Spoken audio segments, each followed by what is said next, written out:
élèves. Alors, on revient une autre fois pour traiter des exercices sur les vecteurs de l'espace.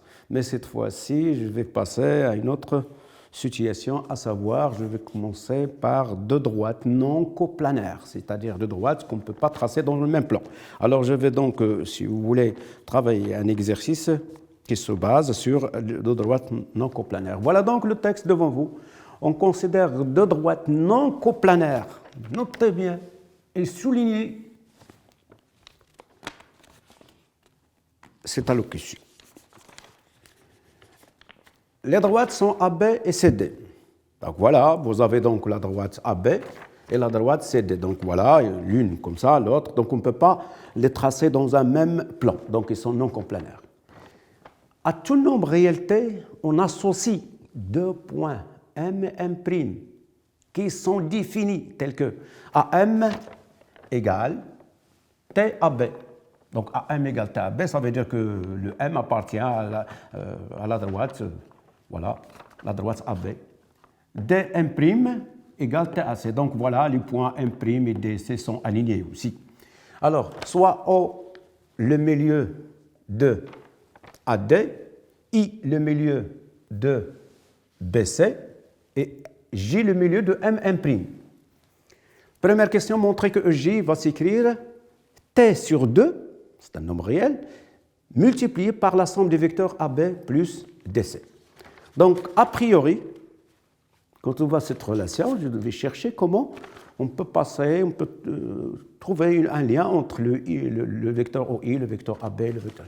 Le vecteur EI, il y a déjà, et ça c'est une somme de vecteurs. Étant donné que le O est le milieu, le J par exemple, voilà, le J qui est ici, c'est un milieu de MM', donc j'ai une relation qui me permet d'aller de O et de J. Donc j'aurai OM plus OM' égale 2 fois J. Alors nous allons montrer cette relation. Et donc cette relation met en évidence beaucoup de choses. Et le point O, le point J, le point A, B, D, C, ce sont donc trois vecteurs en relation. Mais j'ai une information, j'ai le J qui est le point J milieu de MM'. Je peux utiliser OJ.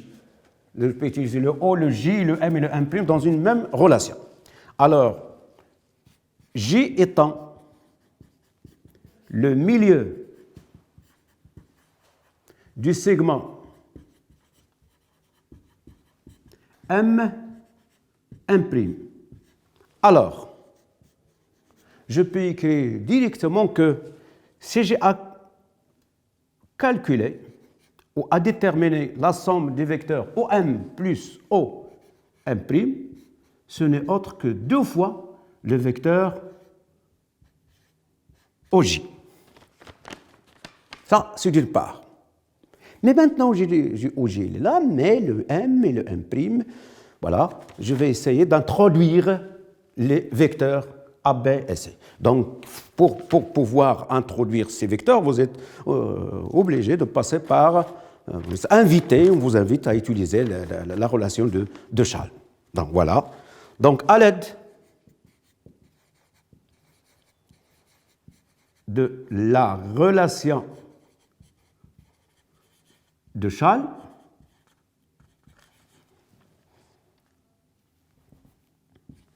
voilà. Alors, on obtient le vecteur OM. Le vecteur OM, le voilà, mais je vais utiliser le A. Donc, je peux utiliser OM, c'est OA plus AM. Très bien. Et OM', voilà. OM', ce vecteur, c'est OD plus DM'. D'accord. Maintenant, donc, la somme OM plus OM' n'est autre que cette somme. J'ai OA plus OD plus AM plus DM'. Qu'est-ce qu'on peut dire de OA plus OD? J'ai OA plus OD, Ça, c'est le milieu. Donc, vous avez vu de combien de manières on a utilisé ce milieu. Nous l'avons utilisé là pour donner une relation, mais là, cette somme va me donner le vecteur nul. Donc, j'ai le droit de remplacer cette somme par le vecteur nul, plus AM plus D M'. D'accord. Maintenant, qu'est-ce qu'il reste à faire? Ça, ce n'est autre que AM plus DM'. Eh bien, je sais bien que je vais utiliser le vecteur AB. Or, si vous voyez AM, elle est définie.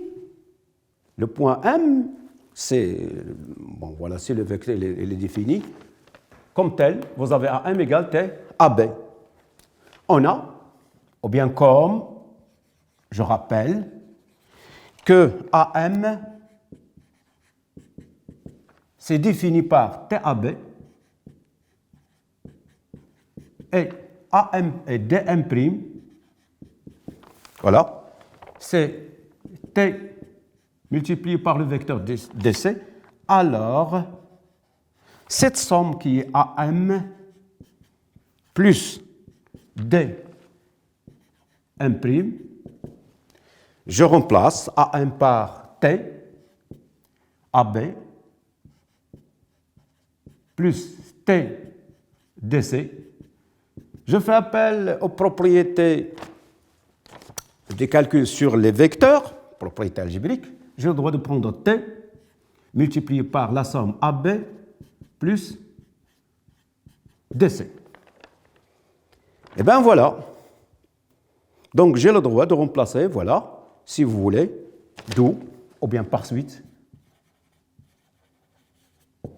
Moi, je vais chercher OG égale T égale ceci. Donc, je peux prendre ce OG, par suite OG. Si on veut laisser uniquement OG, on va multiplier par 1 demi. Et il va me donner 1 demi OM plus O M', c'est ça. Donc, c'est-à-dire 1 demi, parce que j'ai remplacé déjà ceci. Nous avons trouvé 1 demi AM plus AM'.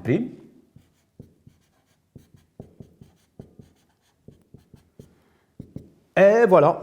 Donc, ça sera 1 demi à multiplier par T. Et je remplace AM plus DM', pardon, non, parce que j'ai déjà remplacé. Ça, c'est DM', voilà. Voilà. Donc, plus DC. Les règles de calcul me permettent de dire d'où le vecteur OJ. Alors, je vais prendre 1 demi fois T, ça, ce sont des multiplications sur les réels. Donc, voilà, T sur 2, multiplié par le vecteur AB plus DC. Voilà la formule qu'on vous demande de trouver. AP plus DC. OK, ça, c'est le petit a. Maintenant, je vais passer au petit b. Donc, je crois que c'est clair. Voilà. Je passe à la question petit b.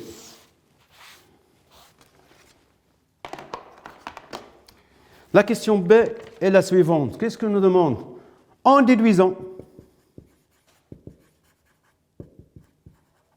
que le vecteur OJ va s'écrire tout simplement TOI. Donc, c'est-à-dire, voilà, vous allez faire disparaître le AB plus DC, vous allez remplacer par bien un réel trait. Alors là, il faut penser, il faut chercher, voilà ce que vous avez déjà, voilà. Donc, c'est la question petit b. Donc, voilà, vous devez exprimer donc le OJ en fonction de EI. Eh bien, ce que vous devez faire, c'est exprimer AB et DC en fonction de, voilà, vous devez arriver à EI, voilà.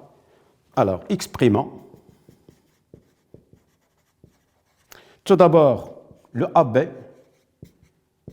est plus DC, si vous voulez, en fonction de OI.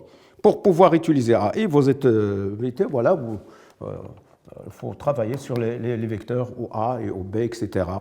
Donc, voilà. Donc, voilà, en fonction de OB et OC. Pourquoi OB et OC? Parce que le I, c'est le milieu du segment BC. Donc, vous allez travailler à exprimer ceci en fonction de OB et OC. Voilà. D'accord, on a, toujours je vais utiliser la relation de Charles, AB plus DC. Mais cette fois-ci, je vais introduire le point O. J'ai AB. Et donc, je vais introduire le point O. Je vais passer par AO, donc AO plus OB. Plus DC, je vais introduire encore le point O. Donc, j'aurai, voilà, DO plus OC. Donc, c'est la relation de Charles, je l'avais utilisée plusieurs fois. Voilà. Alors, vous voyez, il y a déjà AO, voilà, et il y a OD. Je vais les regrouper. J'ai AO plus DO plus OB plus OC. Alors, la somme AO plus DO, AO plus DO, bon, ça donne le vecteur nul, étant donné que O est le milieu, plus OB plus, quand je prends OB plus OC, et puisqu'il est le milieu, ça c'est 2 fois OI. Donc, AB plus DC égale 2 fois le vecteur AI. OK. Je n'ai pas achevé la réponse. Je vais la faire. Je vais la compléter. Ici. Excusez la brosse. Voilà. Donc, excusez-nous pour cette brosse. Elle laisse des taches. Alors, par suite à ces calculs, nous, on est parti de OJ. Elle est égale T sur 2. Et je vais remplacer AB plus DC par 2 fois AI. En utilisant les règles de calcul, les propriétés algébriques du calcul sur les vecteurs, donc je vais prendre T sur 2 multiplié par 2 et je multiplie ce nombre par le vecteur AI. Donc j'aurai OJ égale, voilà, le T. Ah, pardon, je ne sais pas, qu'est-ce que je fais? Alors j'ai utilisé O, donc 2 fois OI, donc 2 fois OI, pardon. J'ai 2 fois OI, je vais remplacer par 2 fois OI. Voilà, le OI, il est là. Voilà, parce que AB plus DC, c'est 2 fois OI, c'est exact. Donc je vais remplacer. Maintenant, on est arrivé à bout, voilà, donc à la fin, donc je simplifie 2 par 2 et j'aurai T OI. Voilà donc la réponse de la question petit b. Donc on a exprimé, tout simplement, on est arrivé à écrire OJ en fonction de OI. Bien sûr, on l'avait multiplié par le T. Bon, la question qui reste,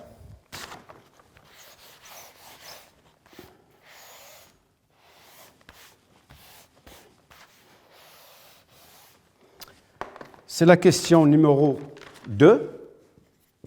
Il faut déterminer l'ensemble E des points J lorsque T décrit l'ensemble R. Ben, nous avons une relation déterminant. L'ensemble E. L'ensemble E.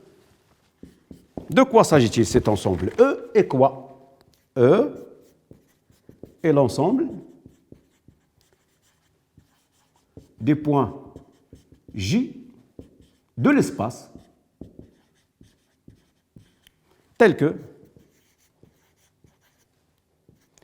bon, il y en a plein, tel que, voilà, OJ égale T OI, où le T qui est cité est un nombre réel. Donc, quand on fait varier le T, on va faire varier la position de J. Mais de toute façon, une lecture de OJ, T, OI signifie que les vecteurs OJ et OI sont collinéaires. Ben voilà, et puisqu'ils sont collinaires, les 3 points O, J et I sont alignés. Et donc, puisque T représente n'importe quel nombre réel, donc le J, il va prendre toutes les positions sur la droite OI.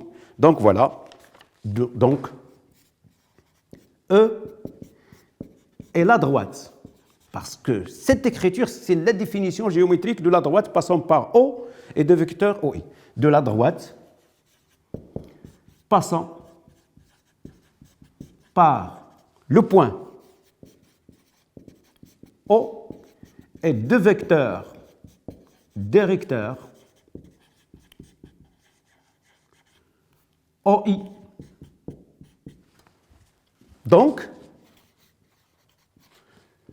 l'ensemble E, ce n'est autre que la droite qui passe par O et par I. Je peux même la noter comme ça, OI, parce que c'est... Alors, on vous demande de la tracer. Donc, je vais la tracer. Je vais la tracer en rouge. Tracer cette droite. C'est la droite passant par OI. Bon, voilà. Je prends donc ma règle.